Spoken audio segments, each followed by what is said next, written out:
love, you're listening to the Died on Ashanta podcast.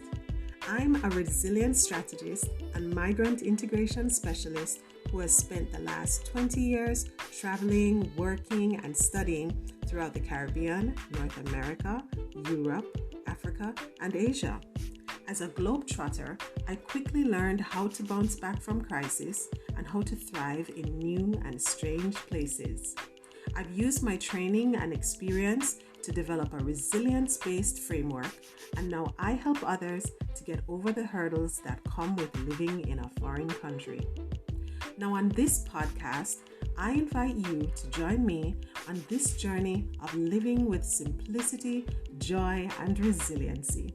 From green smoothies to goal setting, we'll cover it all. We'll talk about all the things that help us to thrive through the storm.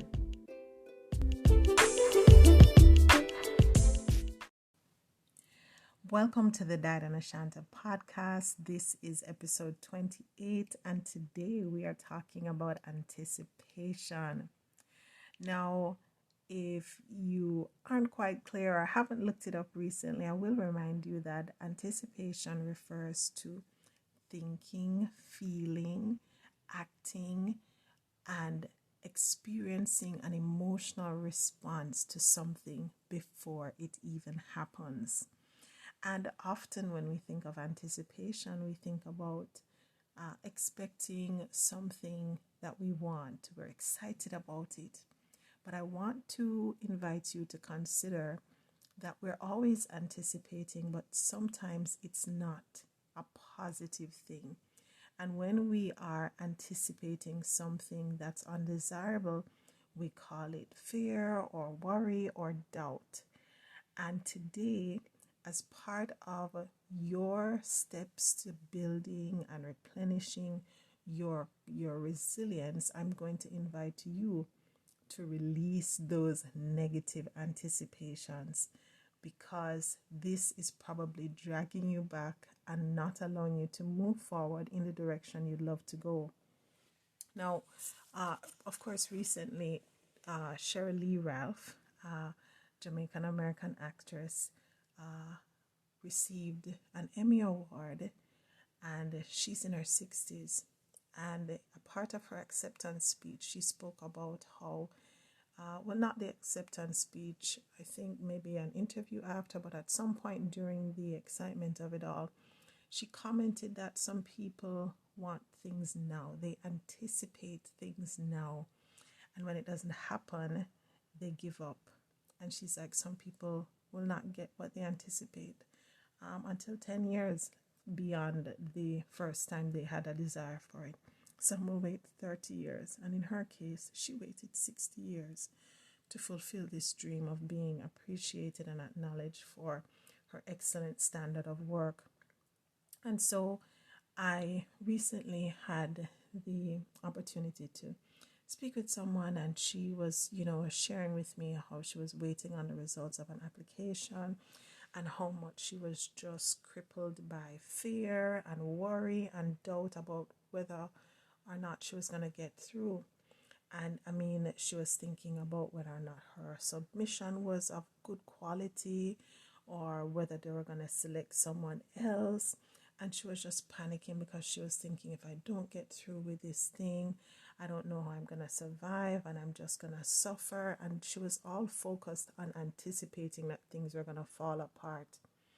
And she was definitely using her imagination. It wasn't a lot of realistic ideas or thoughts or information that she had ruminating on.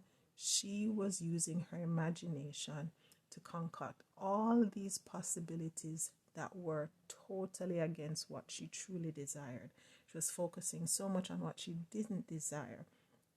And that's what I'm going to invite you to release. Release all of those undesirable thoughts that you're harboring and spending so much of your emotional energy on. I want to invite you to use that active imagination that you have, but use them to fuel positive thoughts.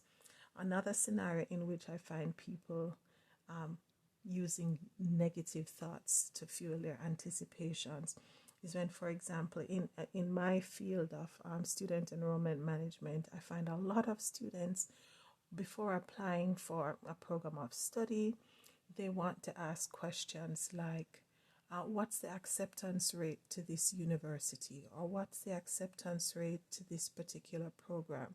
Or what's the acceptance rate for applicants from my country? And that sort of thing. And it's as if they're already assuming that their applications will be turned down. And so they're just trying to calculate what percentage of us that apply will be turned down. And I always try to encourage them, don't start from the approach of I'm going to fail, but find out what is required of me to succeed and going full speed into that. And so I always encourage not just myself but others to focus on the potential for success and to release any thoughts about the potential for failure. And so it still comes down to using your imagination and not focusing on the fear and the frustration, because the fear and frustration can be real when you think about the things that you have no control over.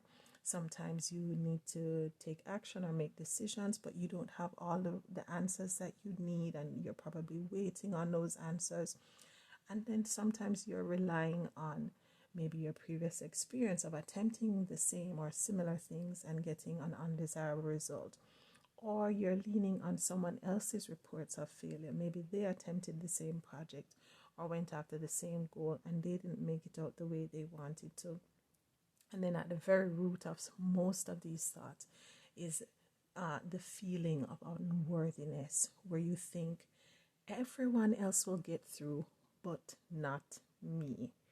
And so I want to ask you to release those feelings of unworthiness that are affecting your anticipations and causing you to focus on the potential to fail and for things to fall apart.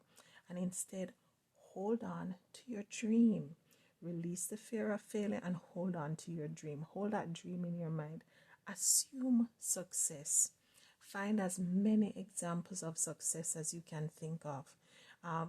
My very favorite proverb of all the proverbs, and I'm a big fan of proverbs, as you know. My favorite proverb comes from Ethiopia, and it says, anticipate the good so that you may enjoy it. Anticipate the good so you can enjoy it. And in the book, The Success Principles by Jack Canfield, how to get from where you are to where you want to be, in chapter 27, where he focuses on the 27th principle of, I think, I'm not sure how many principles were shared in this book. I'm having a look here. I think it may have been 60 something principles. Let me check. But basically, in the 27th principle is about keeping your eye on the prize. Not keeping your eye on the failure, but keeping your eye on the prize. And if you focus on keeping your eye on the prize, then that means that you are going to give strength to the thoughts that are telling you that you will get your desired outcome. And even if it doesn't come in the first attempt or the first year or the first 10 years or the first 60 years, like Cheryl, then you will keep adjusting the timeline, adjusting your efforts, but you will not focus on failure.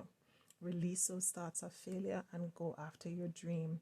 I want to encourage you to use your imagination and put it on thoughts that say that my outcomes are controlled by people who are on my side, by God who is on my side, by whatever influences that are on my side. Assume that those with your best interest at heart are in control of the final outcomes. And being practical, make connections with decision makers, make connections with experts who can guide you and give you all the answers that you need. And then ultimately, find those success models that you need to show you the blueprint, because success always leaves clues. There is always a blueprint to success. Every single project, goal, dream that you go after, someone else has accomplished it before in some form or another. And if you can't and interact with them on a one-on-one and have them give you personal guidance, you may find the books or interviews they've done, videos that they've done, where you can hear their story and hear their path. How did they get from where they were to where you want to be? So that's what I want to encourage you. Shift your anticipation.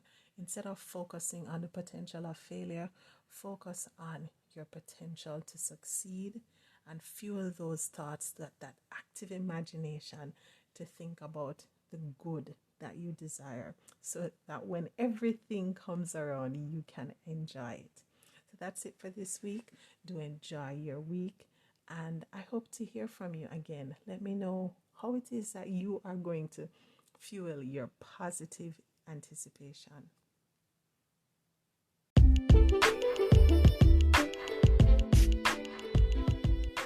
Thanks so much for listening, love.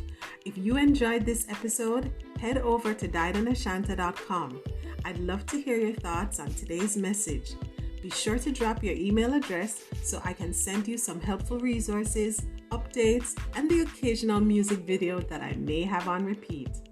Make sure you subscribe and spread the love with someone you care about.